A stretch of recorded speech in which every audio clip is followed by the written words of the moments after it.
কেমন আছেন বন্ধুরা সবাই? আজকে প্রথম থেকে একটু লেট করে ফেলেছি, ডালটা হয়ে গেছে, ডাল নামিয়ে নিয়েছি। এখন আমি ডিম বোনা করব। তো ডিমও ভেজে নিয়েছি, আপনাদেরকে দেখাতে পারিনি, শরীরটা একটু খারাপও আছে। নমস্কার আদাব বন্ধুরা সবাইকে। পেঁয়াজ আর আলুটা অল্প একটু আলু দিয়েছি পেঁয়াজের সাথে। তো পেঁয়াজ আর আলুটা ভালো করে একদম লাল লাল করে ভেজে নিয়েছি। এখন এর মধ্যে আমি সব মশলাগুলো দিয়ে দেবো। তো শরীরে আজকে কি হয়েছে বললাম যে শরীরটা ভালো নেই, শরীরে একটু প্রেশার লো হয়েছে। আর প্রেশার লো হলে আমার শরীরটা একেবারে খারাপ হয়ে যায়। আমি বিছানা থেকে উঠতে পারি না, মাথা উঠাতে পারি না, আমার পা কাঁপে। এই আর কি শরীরের অবস্থা, দিন দিন শরীরটা একদম খারাপের দিকে যাচ্ছে। আর বয়স হচ্ছে যেহেতু, মানুষের শৈশবটা একরকম থাকে, বড় হলে আরেক রকম থাকে, বাচ্চা কাচ্চার মা হয়ে গেলে তখন আরেক রকম হয়ে যায়। আস্তে আস্তে যত দিন যায়, বয়স হয়, তত শরীরটা খারাপ হয়ে যায়।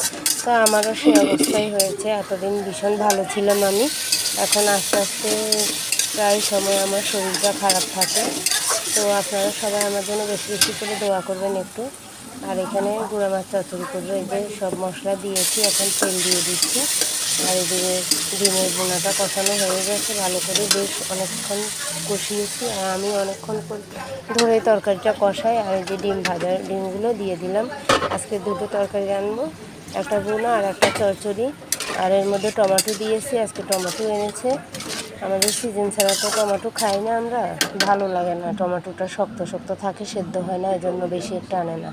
তো আজকে ভালোই কতগুলো টমেটো এনেছে, খুব ভালো টমেটোগুলো। এই যে চচ্চড়িতে দিলাম, একটা কেটে বড় সাইজের একটা চচ্চড়িতে কেটে দিলাম, আর একটা দিলাম ডিমের মধ্যে। তো এই যে চচ্চড়িটা মাখানো হয়ে গেছে, খুব সুন্দর করে মাখিয়েছি। আর এখন এই যে কাসকি মাছগুলো দিয়ে দিচ্ছি। আর মাছগুলো একেবারে খুব সুন্দর ফ্রেশ মাছগুলো। তো আমাদের ঘরে কাসকি মাছ, রুই মাছ, পাবদা মাছ, তারপরে কই মাছ, তেলাপিয়া মাছ, শিং মাছ, এগুলোই বেশি খাওয়া হয়। চিংড়ি মাছ আর ইলিশ মাছ এগুলোও খাওয়া হয়।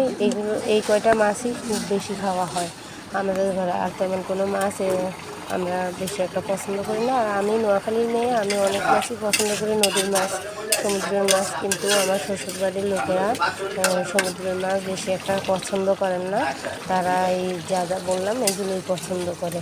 তো আজকে ডিমের বোনাটাও বেশ ভালো হয়েছে, খুবই সুস্বাদু হয়েছে, আর দেখতেও খুব লোভনীয় হয়েছে। আর ডিমটাও আমাদের ঘরে প্রচুর খাওয়া হয়।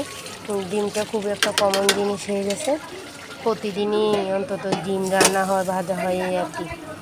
আর এদিকে চচ্চড়িটাও খুব ভীষণ ভালো হয়েছে দেখতেও, আর খেতেও বেশ ভালো লেগেছে। আর এর মধ্যে যদি একটু ধনেপাতা হতো তাহলে আরও জমে যেত, কিন্তু আফসোস ধনেপাতা সিজন ছাড়া আনে না। আর আমারও ধনেপাতা সিজন ছাড়া বেশি একটা ভালো লাগে না, গন্ধ লাগে। তো এই যে দেখতে পাচ্ছেন চচ্চড়িটাও বেশ মাখো হয়ে গেছে। এখন আমি চচ্চড়িটা আরেকটু ঢাকা দিয়ে ঝোলটা আরেকটু টানিয়ে নেব, তারপরে নামিয়ে দেব। তো বন্ধুরা, আজকে দেখতে দেখতে আমার রান্না প্রায় শেষ, একেবারে শেষ। এদিকে আমি আজকে অল্প জিনিস রান্না করেছি, চচ্চড়ি আর হলো ডিম বোনা আর ডাল। তো বন্ধুরা, ভালো থাকবেন, নমস্কার আদাব সবাইকে, আজ এ পর্যন্ত।